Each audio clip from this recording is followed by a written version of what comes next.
Mana mah? Mau kemana lagi?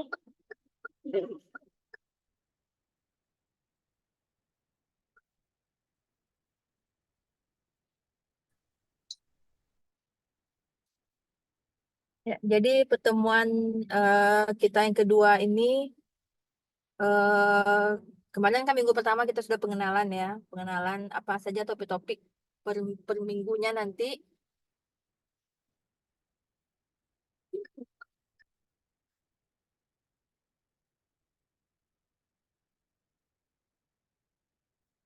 Kalau enggak coba Gimana? Bisa? Ada dengar suara ibu? kemana dulu? Yang tadi kurang terdengar, Bu. Sekarang udah terdengar? Sekarang udah, Bu. Ya, kita langsung aja ya. Untuk pertemuan yang kedua ini lanjutan pada minggu lalu ya, terkait dengan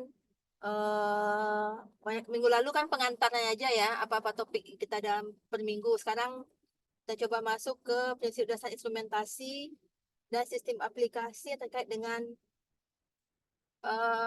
riset biomedis ataupun nanti ke pelayanan biomedis ya.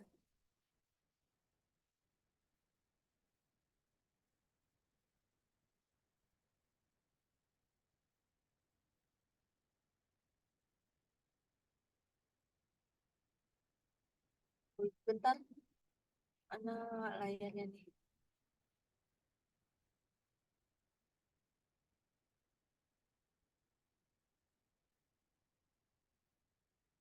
Nah, kalau kembali lagi kita membahas terkait dengan apa itu instrumentasi biomedis.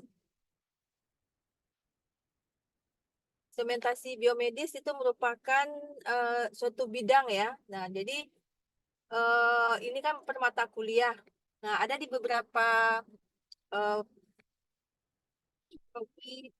ilmu biomedis itu sudah jadikannya peminatan ya. Ini malah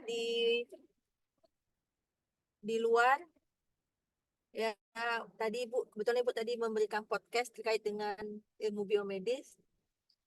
Nah, itu di Amerika. Nah, itu sudah merupakan peminatan dari S2 biomedisnya, instrumentasi biomedis ini. Nah, kita masih di dalam mata kuliah ya. Jadi, instrumentasi biomedis ini merupakan suatu eh, bidang yang mempelajari tentang apa-apa instrumen yang akan terkait dengan ilmu biomedis nantinya, yang melingkupi bagaimana itu pengukuran, kemudian record itu pencatatan, kemudian nanti dari pencatatan yang ada di alat, kalau seandainya masuk ke bank data, itu akan ditransit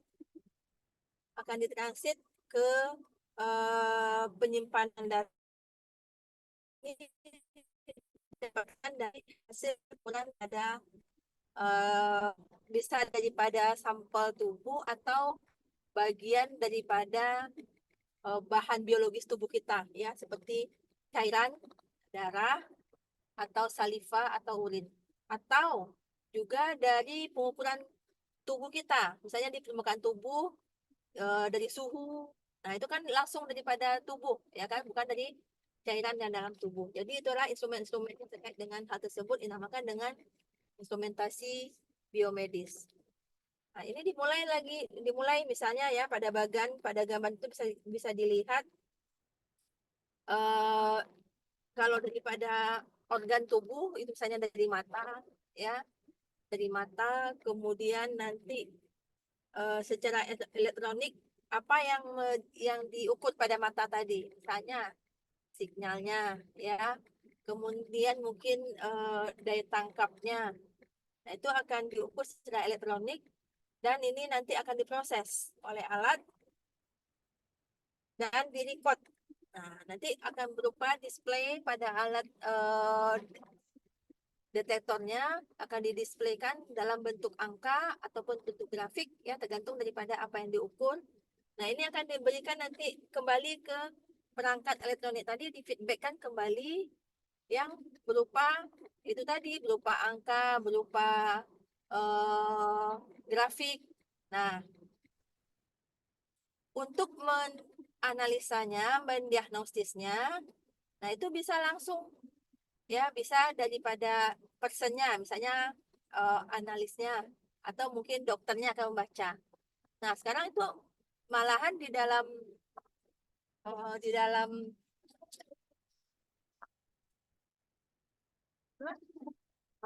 dalam apa nih, di dalam perangkat alat biometrik yang sudah canggih, nah itu sudah dikombinasikan langsung ke resultnya ya. Result itu adalah misalnya langsung dikatakan oh ini sakit, ini tidak sakit, nah seperti itu. Jadi beberapa instrumen itu sudah langsung, jadi tidak perlu lagi memerlukan manusia untuk menganalisa atau membacanya ya.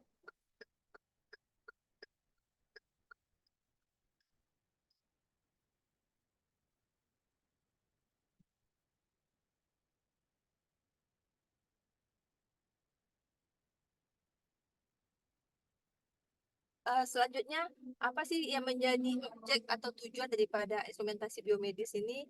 Jadi ada beberapa step ya, atau beberapa tahapan di dalam yang menjadi tujuan ya, kita mempelajari instrumentasi biomedis ini. Yang pertama adalah pengukuran, ya, pengukuran dari sampel-sampel ataupun dari fisik ya pasien. Nah, itu dilakukan pengukuran dengan parameter tertentu. Ya, tergantung apa parameternya yang diukur. Kalau alat tensimeter misalnya, berarti mengukur tensi. Kemudian termometer berarti mengukur alat suhu tubuh. Itu ke fisiknya. Nah, kemudian kalau ke bagian yang daripada cairan ke dalam tubuh atau biologis tubuh kita, itu macam-macam, nanti sangat banyak pengukurannya. Ini nanti aplikasinya bisa banyak ke misalnya ke clinical biochemistry. Jadi pengukuran klinis yang akan menggambarkan kondisi pada seseorang tadi.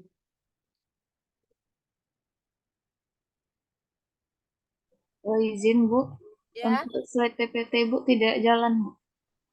iya betul.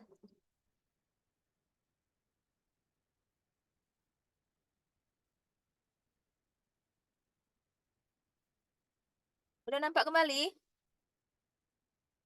Oh, sudah nampak Bu, tapi tidak jalan slide-nya Bu. Nggak jalan ya. Itu kita di basic objektif itu nampak? Enggak Bu, masih di slide 1 Bu. Oh, nggak jalan ya. Masih di slide cover. Iya Bu, Ini ibu slideshow kan. Kalau seperti ini nampak enggak? Udah nampak Bu. bisa. Udah Bu. Oh, berarti nggak bisa slideshow-nya tuh. Ya. Nah, kita di sini ya, terakhir tadi. Pengukuran tadi. Kemudian mengumpulkan pengumpulannya ya. Jadi dikumpulkan beberapa pengukuran dalam satu basic data. Itu namanya gathering information. Nah, misalnya berapa sampelnya? Biasanya kan kalau di dalam pemeriksaan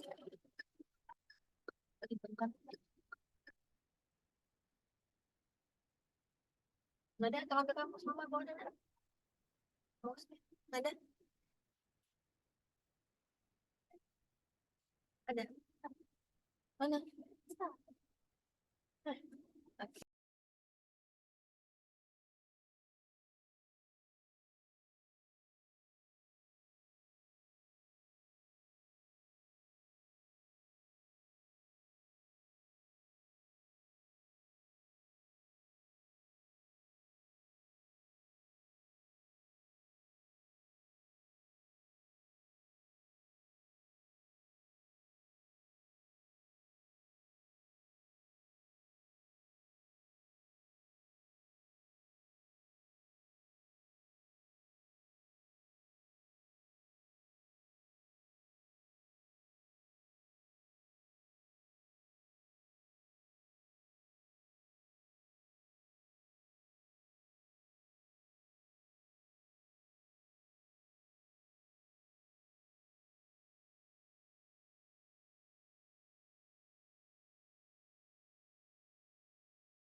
Oke, kita kembali lagi ya.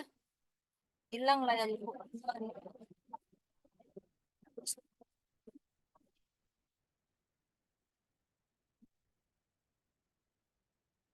Nah, selanjutnya kita lihat klasifikasi ya. Instrumentasi biomedis ini apa saja klasifikasinya? Yang pertama, klasifikasi utamanya berdasarkan tujuan. Ya, apakah dia untuk klinis, ya, clinical instrumentation atau riset. Nah, kalau untuk klinis ini di sini ada digunakan untuk diagnosis, ya, untuk menegakkan diagnosis, jadi hasil-hasil pemeriksaan daripada dikeluarkan oleh instrumen tadi digunakan untuk menegakkan diagnosis. Kemudian untuk treatment, nah, misalnya dalam melakukan distribusi obat, nah, kemudian dipasangkan suatu alat kepada si pasien, kemudian dipantau dalam masa pemberian obat, dalam masa treatment dengan obat-obatan tersebut, bagaimana perkembangan daripada tingkat tingkat prognosisnya daripada si pasien tadi, ya, untuk menuju kesembuhan. Kemudian untuk terapi, digunakan untuk terapi, ya, jadi instrumen tadi digunakan untuk terapi, untuk melihat bagaimana dengan menggunakan metode ini dipantau dengan instrumen tadi terhadap si pasien tadi. Nah, ini digunakan untuk clinical use istilahnya. Kalau untuk research, nah, ini digunakan di tahapan sebelum suatu instrumen tadi digunakan untuk diagnosis, tentu didahului oleh tahapan riset dulu.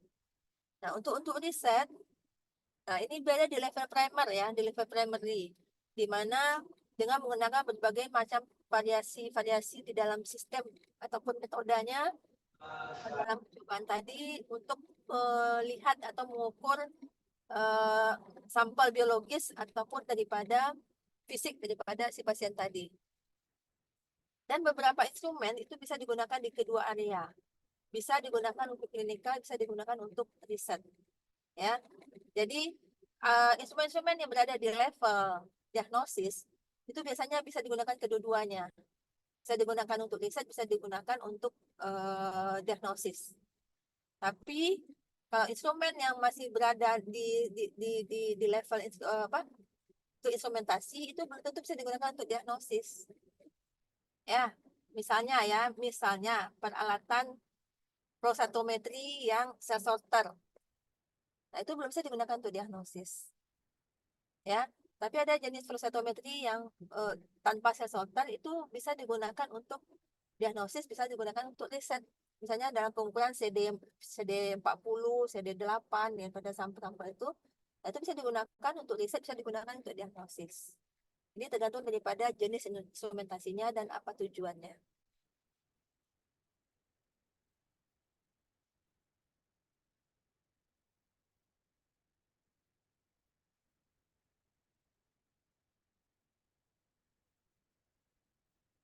Nah, klasifikasi berdasarkan berdasarkan perekayasaannya atau teknisnya, ya. Ada digunakan instrumen tadi untuk mengukur dulu levelnya. Jadi untuk mengukur misalnya secounter darah, kemudian alat untuk mengukur tekanan darah, alat untuk stetoskop, ya, untuk melihat detak jantung, untuk mengukur fisik daripada seseorang. Itu adalah untuk alat pengukuran namanya. Jadi ini kalau di level pelayanan. Kemudian ada klasifikasi untuk alat untuk perekaman. Misalnya ECG ya, elektrokardiogram. Kemudian USG misalnya, ultrasonografi atau radiografi seperti sinar X. Ini adalah alat untuk merekam, recording istilahnya. Dan ini rata-rata berupa hasilnya nanti dalam bentuk visual. Ya, divisualisasikan ya, kayak USG itu kan berdasarkan gelombang gelombang elektromagnetik yang pada saat gelombang tadi diberikan pada suatu benda, maka benda itu akan memantulkan kembali. Nah, itu akan ditangkap. Itu yang akan direkam oleh alat tadi. Contohnya USG tadi. Dan itu divisualisasikan dalam bentuk gambar. Itu juga dengan sinar X-ray. Pada saat suatu sinar X tadi dihidupkan, kemudian dipancarkan kepada benda yang akan dijadikan objek, maka benda tadi akan memantulkan kembali. Nah, itu akan ditangkap oleh sinar X tadi, akan ditangkap oleh alat tadi. Nah, itu akan divisualisasikan kembali. Jadi, yang ditangkapnya adalah berupa gelombang yang akan direkodnya dalam bentuk gambar.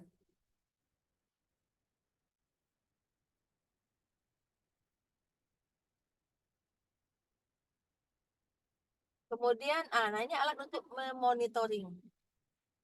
Ya, contohnya alat monitor yang ada di samping tempat tidur itu. Misalnya untuk melihat apa jantung, jalannya apa jantung, itu alat dalam bentuk kategori monitor itu.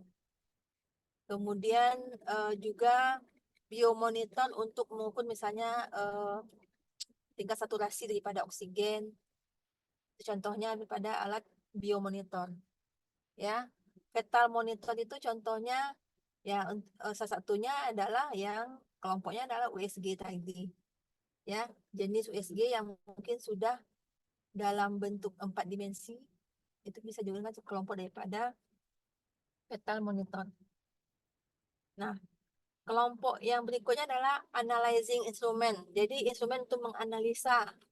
Nah, ini yang banyak yang kita lihat ya di tempat kita ya kalau di kampus, seperti alat kolorimetri, contohnya spektrofotometri, kemudian ELISA, reader, itu adalah kelompok analyzing daripada instrumen. Kemudian fluorometri, kemudian Glomex ya, Glomex itu chemiluminescent, sama seperti spektro, tapi dia pada panjang gelombang yang chemiluminescent. Fluorometri juga begitu. Dia prinsipnya adalah pembacaan berdasarkan panjang gelombang serapan, tapi dia pada panjang gelombang yang fluorimetri.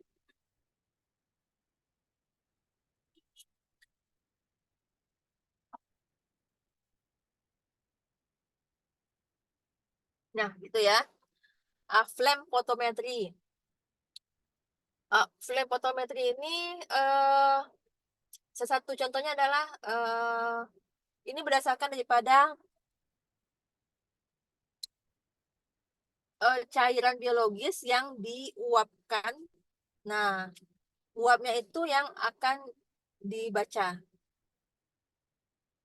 Yang cara umum yang sederhananya adalah seperti AAS, atomic ya, absorption spektro. Jadi berdasarkan flame, berdasarkan apa ya, pancaran pembakarannya ya, itu contohnya seperti AHS. Nah, ini juga misalnya ya di pengukuran, misalnya mengukur kadar logam pada serum ya, kadar Pb pada serum seperti itu. Nah, itu bisa dipakai flame photometry ini.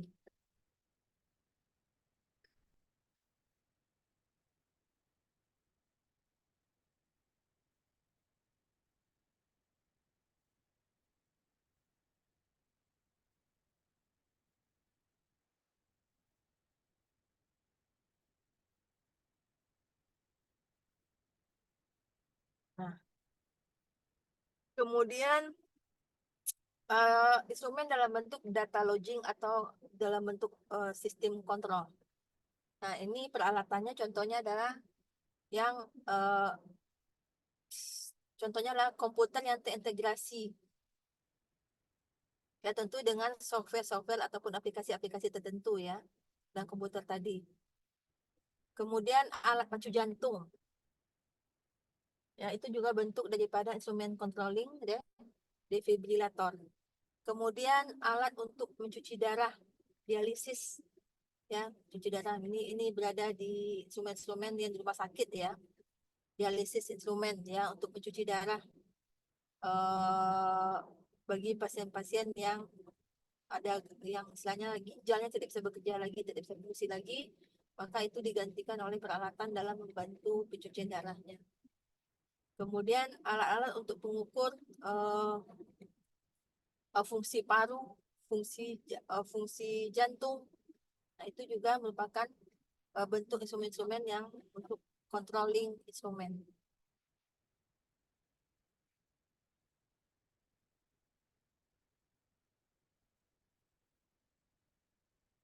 Nah, kemudian juga bisa juga kita klasifikasikan peralatan instrumentasi biomedis ini untuk pengukuran misalnya BMI-nya, Body Massa Index, ya. Jadi ada alat-alat medis yang digunakan untuk pengukuran BMI, instrumentasi BMI, misalkan klasifikasi BMI-nya. Misalnya alat-alat untuk instrumen untuk diagnostik, ya. Berdasarkan besar daripada subjek yang akan diukur, ya. Kemudian endoskopi berarti dia berada untuk pengukuran bagian dalam daripada tubuh kita. Kemudian stetoskop yang untuk pada permukaan tubuh, dan mikroskop, nah itu untuk melihat ukuran pengukuran yang kecil, ya, sampai sangat kecil. Kemudian berdasarkan instrumentasi, misalkan terapi instrumen, contohnya misalnya untuk memberikan kejutan gelombang, ya, dinamakan dengan shortwave theater. Kemudian untuk terapi ultrasonografi. Jadi ini misalnya peralatan-peralatan yang ada pada fisioterapi juga, yaitu juga tergolong daripada terapi instrumen.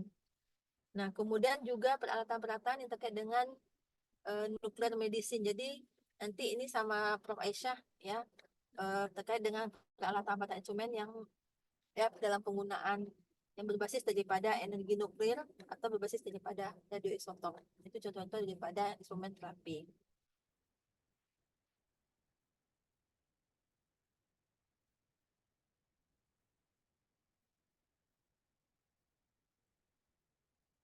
Selanjutnya adalah instrumen untuk darah. Jadi banyak, ya, banyak. Kalau mungkin sekarang ini kalian sudah masuk ke patologi klinis juga, ya. Sudah lewat patologi klinis kan sudah kemarin, ya. Seperti hematologi sentrifuge, ya, itu kalau untuk riset, ya.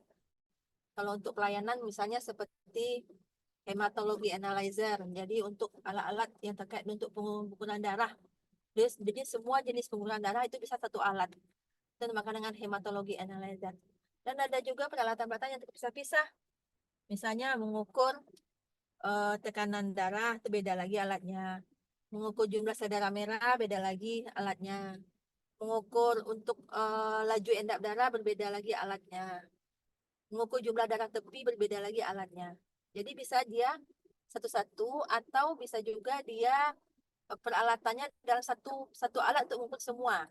Nah, seperti di lab biomedis itu ada namanya hematologi analyzer.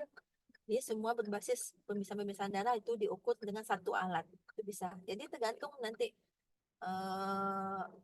apakah dia dalam bentuk partikulernya, dalam bentuk pengukurannya, atau dalam satu kesatuan.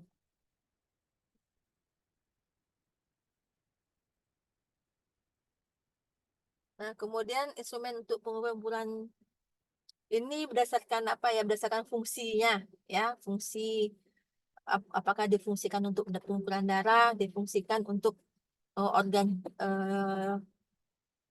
jantung misalnya, ya. Nah, ini contoh-contoh peralatannya. Nanti kalau di lapangan di rumah sakit, nah ketemulah nanti pengukuran alat-alat seperti ini. Ya, defibrillator, pacemaker, apa? EKG istilahnya bagi kita, ya.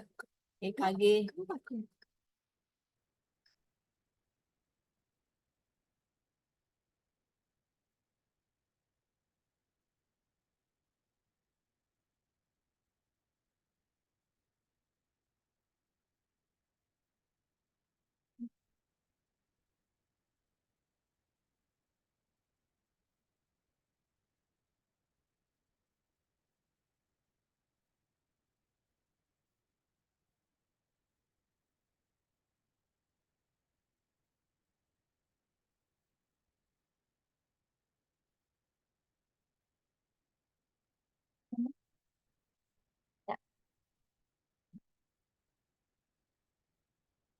Selanjutnya pengukuran instrumen untuk mengukur mungkin dari fungsi pada otak misalnya seperti tomografi, CT scan, ya, EEC, ya, elektro, ini lupa Ibu, sinyal kardiogram. Itu alat berdasarkan pengukuran untuk organ otak. Kemudian kalau muscle instrumen ini adalah elektro, muscle, kardiografi ini G, ini C nih ya. Kemudian muscle simulator. Nah ini alatnya ada di fisiologi dulu tuh, ya di bagian fisiologi. Kemudian peralatan untuk pengukuran instrumen kidney, instrumen seperti alat-alat untuk dialisis tadi atau lithotripsy. Nah untuk telinga misalnya audiometer, hearing aid, sama untuk kidney juga sama. Kemudian untuk mata misalnya, ya, optalometri. Jadi untuk mata juga banyak juga instrumen-instrumennya. Kemudian untuk secara keseluruhan dalam tubuh ataupun di luar tubuh seperti USG tadi, radiograf tadi, ataupun endoskopi. Itu adalah contoh peralatan-peralatan instrumen yang berdasarkan klasifikasinya. Nah, sekarang kita masuk nanti ke tahapannya. Sebenarnya tadi sudah, tapi ada beberapa yang untuk medical instrumen ini terdiri pada beberapa tahapan, ya. Pengukuran mulai daripada pengukuran, nomor satu pengukuran. Nah ini instrumen untuk mengukur seperti tekanan darah, kemudian melihat surface sensor, surface body sensor, ya. Kemudian yang nomor dua adalah transducernya. Jadi nanti transducer ini akan mengkonversi energi ke bentuk lainnya.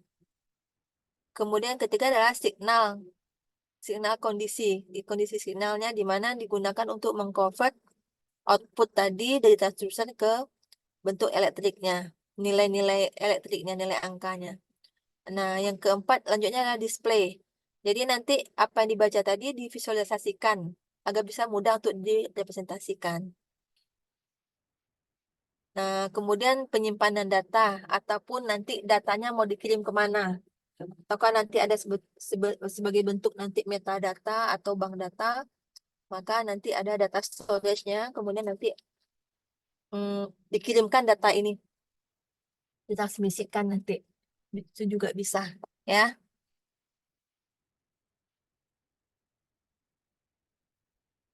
Nah, kemudian apa saja aplikasi sistem yang akan beberapa berguna nanti dalam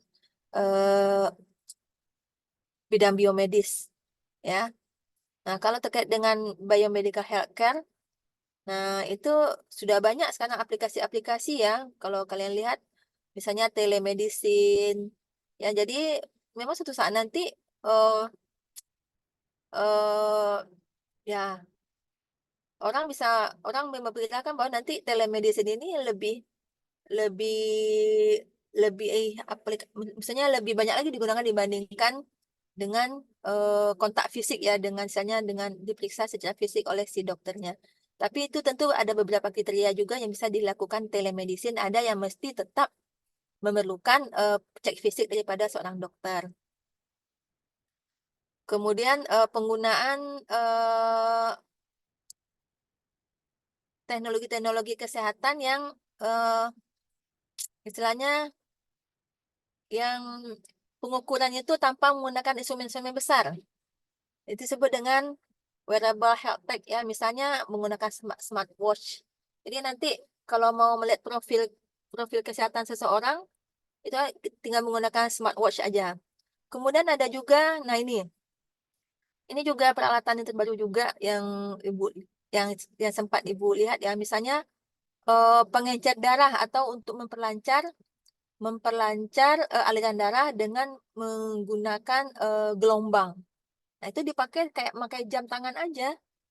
Ya, jadi dipakai seperti jam tangan, kemudian diukur berapa tekanan darah sebelum, kemudian pas dicek setelah memakai itu, diukur lagi tekanan darahnya. Jadi dengan melakukan pancaran gelombang itu bisa membantu dalam mengencerkan atau memperlancar aliran darah. Itu udah ada alatnya itu. Itu berupa smartwatch juga itu ya. Nah, suatu saat nanti juga bisa juga selain di bidang healthcare ini nanti smartwatch untuk melihat profil gen seseorang. Misalnya dengan peralatan kecil aja, kemudian di satu sedikitnya tetesan darah itu langsung bisa keluar apa golongan darahnya. Dan kalau itu dipadukan dengan ilmu psikologi itu bisa nanti diarahkan ke karakter orangnya. Nanti keluar di layar jam tangannya, pas dicek darahnya, sentuhkan sedikit dengan sedikit aja darah kapilernya, kemudian keluar nanti golongan darahnya, kemudian bisa nanti keluar ke profil karakter daripada orangnya. Malah sampai ke sana ya, ilmuwan itu sudah menggambarkan ke depannya penggunaan teknologi aplikasi yang akan membantu di dalam bidang biomedis, penunjang kesehatan. Jadi device-device yang sederhana seperti biosensor, device-device yang cukup ditempelkan ya, ditempelkan saja itu nanti bisa menggambarkan kondisi seseorang, kondisi kesehatan seseorang. Sampai ke sana para ahli itu sudah menggambarkan. Nah, kemudian, ini yang lagi sekarang ini lagi itunya artificial intelligence ataupun machine learning. Jadi sekarang ini kan kalau artificial intelligence itu banyak digunakan lebih bukan belum ke sampai misalnya belum banyak ya di bidang ilmu kesehatan ya. Misalnya dalam memudahkan kerja-kerja administratif, memudahkan kerja-kerja pengetikan ya, memudahkan kerja-kerja di bidang art atau seni. Nah, suatu saat nanti ya AI ini juga akan masuk ke bidang kesehatan, akan masuk ke dalam instrumentasi biomedis. Nah, ini jangan sampai nanti AI itu akan menggantikan manusia nanti ya dalam mengukur profil kesehatan seseorang. Ya, suatu saat kita nggak tahu ya, perkembangan teknologi ini sudah sangat cepat sekali. Jadi nanti AI, artificial intelligence ini bisa akan menguasai nanti ya dalam instrumentasi biomedis mulai daripada pengukurannya sampai nanti dia membacakan nanti hasilnya sampai mungkin mungkin sudah sampai ke menegakkan diagnosis. Ya, kita nggak tahu ke depannya ya. Kemudian machine learning ini semacam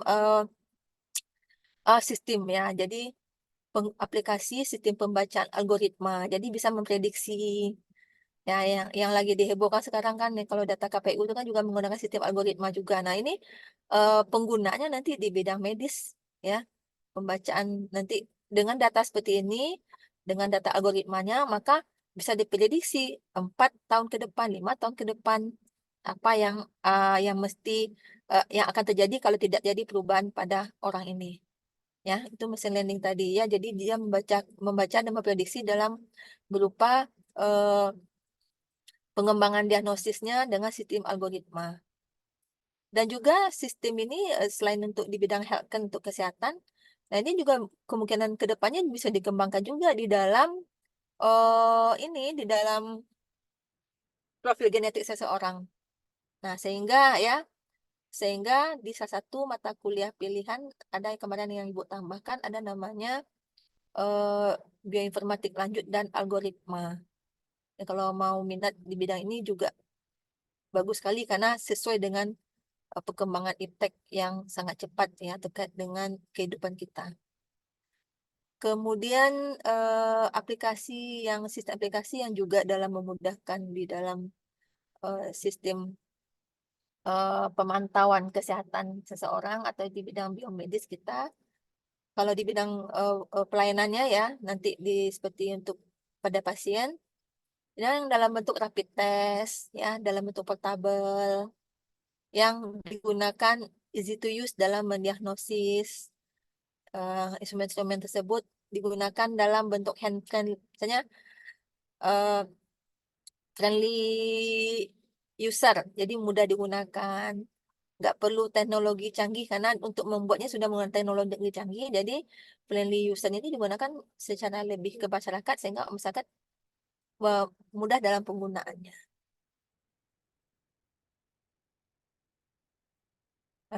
Kemudian, nah kalau untuk riset banyak ya.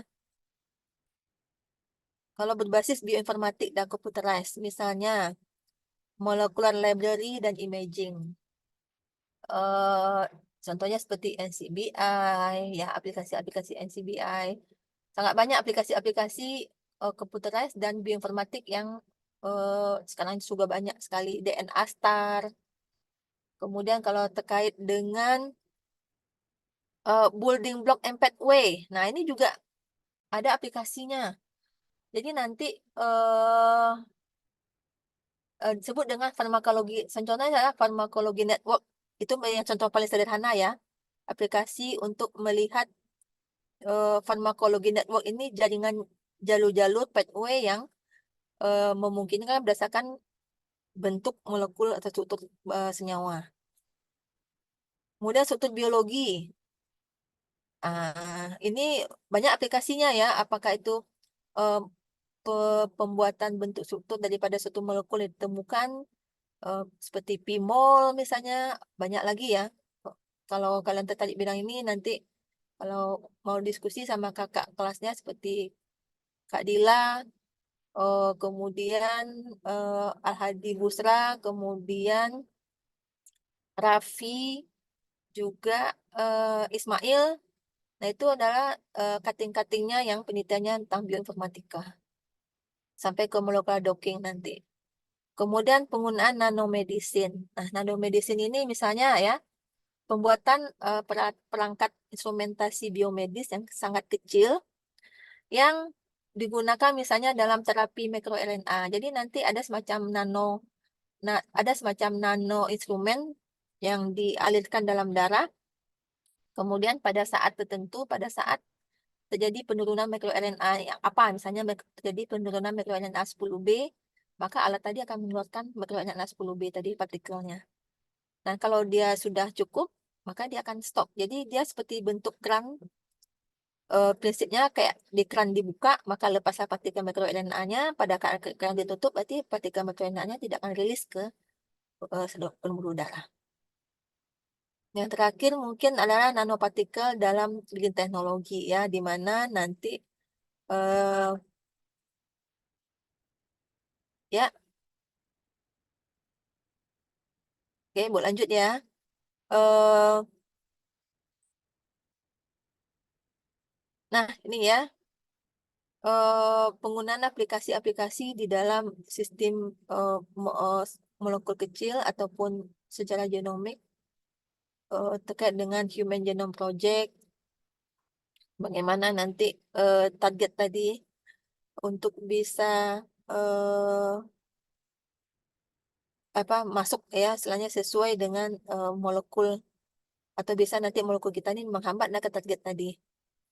Ya, kemudian mempermudah dalam sintetik. Jadi kimia sintesis untuk membuat satu obat itu tidak diekstrak lagi daripada tumbuhan alam, tapi sudah dibuat dalam bentuk sintesis.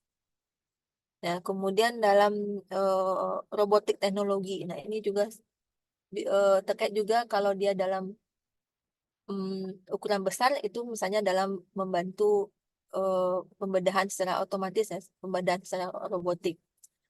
Juga adalah bentuk nanopartikel. Jadi nanopartikelnya sebenarnya adalah robot yang dalam ukuran sangat kecil. Nah, ini yang diimplankan ke dalam tubuh untuk tujuan tertentu.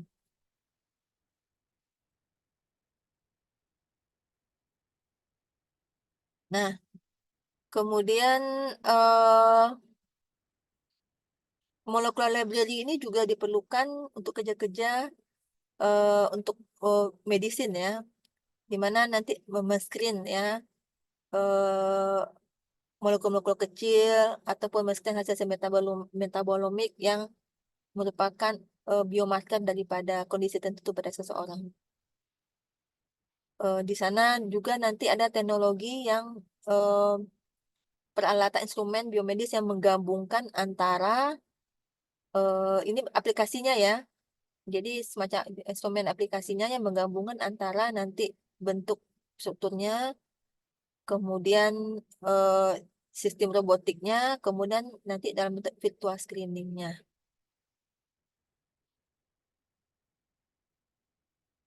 Nah, ini untuk instrumen yang digunakan atau sistem aplikasi yang digunakan dalam genomic center ya, chemical genomic center, di mana ini pengukuran dari kemudian data data daripada apa ya pembandingnya itu dari misalnya dari PubChem, NCBI juga. Di NCBI ini adalah big data ya untuk data terkait dengan nukleotida macam-macam, ada chemicalnya, ada nukleotidanya. Nah, ini dilakukan pengukuran dengan menggunakan alat instrumen tadi. Kemudian ada beberapa prop list. Jadi nanti senyawa tadi, misalnya alat bahan kimia tadi, nah itu ada beberapa list yang mungkin sebagai pembanding yang akan kita gunakan. Nah, ini nanti ada digunakan sehingga dia dikatakan sebagai prop picking atau konfirmasi ya dalam. Jadi ini merupakan salah satu bentuk aplikasi ya, sistem aplikasi di dalam untuk mengetahui senyawa ya berdasarkan daripada dibandingkan dengan data banknya. Nah, ini yang nanopartikel tadi penggunaannya banyak nanti ya untuk bioimagingnya nanti ya, nanopartikel ini bagaimana nanti diolah dengan menggunakan aplikasi tertentu, nanti didapatkanlah bentuk image-nya. Juga nanti untuk tissue engineering, jadi nanti ini sudah ke instrumen-instrumen apa saja nanti penggunaan nanopartikel ini, apa-apa saja alat-alat penggunaannya untuk tissue engineering, macam-macam ya. Kemudian untuk kalau dia akan mengkodekan tertentu, tentu juga untuk pembeda dia, maka diberikan warna-warna yang berbeda. Ya, dan banyak penggunaannya nanti. Ya, nanopartikel ini dan aplikasi, sistem aplikasi yang akan mungkin digunakan ya di dalam instrumentasi biomedisnya nanti. Oke, ada pertanyaan? Mungkin itu saja materi kita pada hari ini.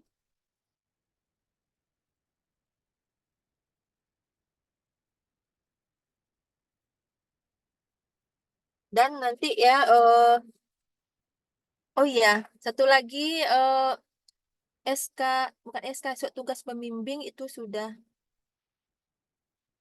diuruskan ke dekan. Nanti Ibu share saja yang belum,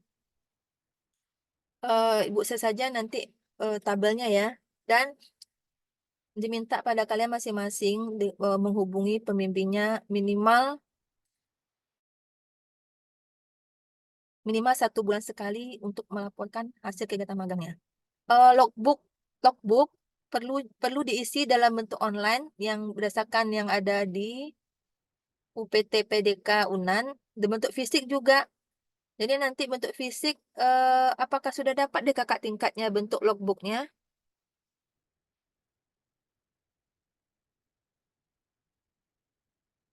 Halo,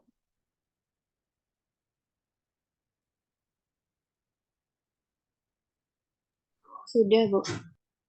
sudah. Jangan lupa diisi ya. Kemudian nanti diminta tanda tangan online-nya sama pembimbingnya. Pasti hubungi pembimbingnya dulu ya.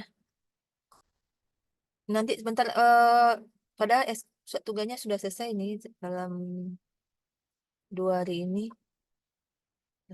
Nanti ibu minta sama Ilham datanya ya. Jadi kalian segera menghubungi pembimbing masing-masing. Jadi nanti ada pembimbing di kampus, ada pembimbing yang di tempat magang. Pembimbing tempat magang nanti bisa dia sebagai dosen eh, jabatannya, atau dia sebagai mentor. Nah, kalau mungkin kalau yang di rumah sakit UNAN berarti bisa nanti yang di sana tuh dokter ataupun eh, mentor-mentor adalah tenaga-tenaga kerja yang misalnya mengepalai suatu laboratoriumnya sana atau penanggung jawabnya. Kalau di PT CTI berarti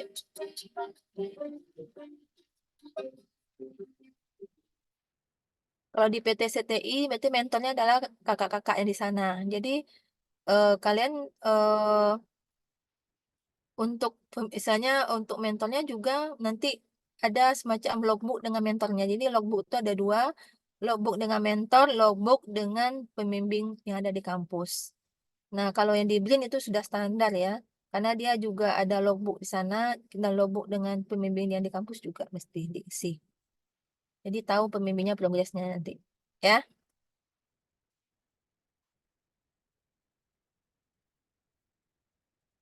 Oke, kalau tidak ada Ibu cukupkan ya, udah ada masuk asam ya, udah lewat. Ibu cukupkan pertemuan kita pada kali ini. Minggu depan itu sama Prof Aisyah ya.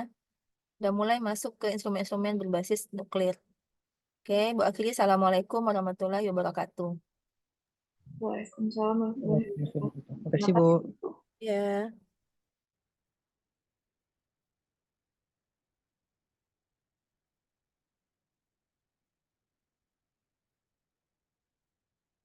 Oh, apanya jangan lupa ya. Siapa PJ-nya? Dian. Iya, Bu. Screenshot kirim ke Ibu. Baik, Bu. Kemudian itunya screenshot semuanya. Jadi mungkin ada yang berdua. Tolong di rename kalau ada yang berdua. Ini untuk absen bagi Ibu ya. Baik, Bu. Tadi sudah di screenshot, Bu. Oke, tolong kirimkan ke Ibu. Terima kasih, Dian. Oke, Ibu izin live dulu ya. Assalamualaikum warahmatullahi wabarakatuh. Waalaikumsalam. Terima kasih, Waalaikumsalam Bu. warahmatullahi wabarakatuh. Terima kasih, Bu.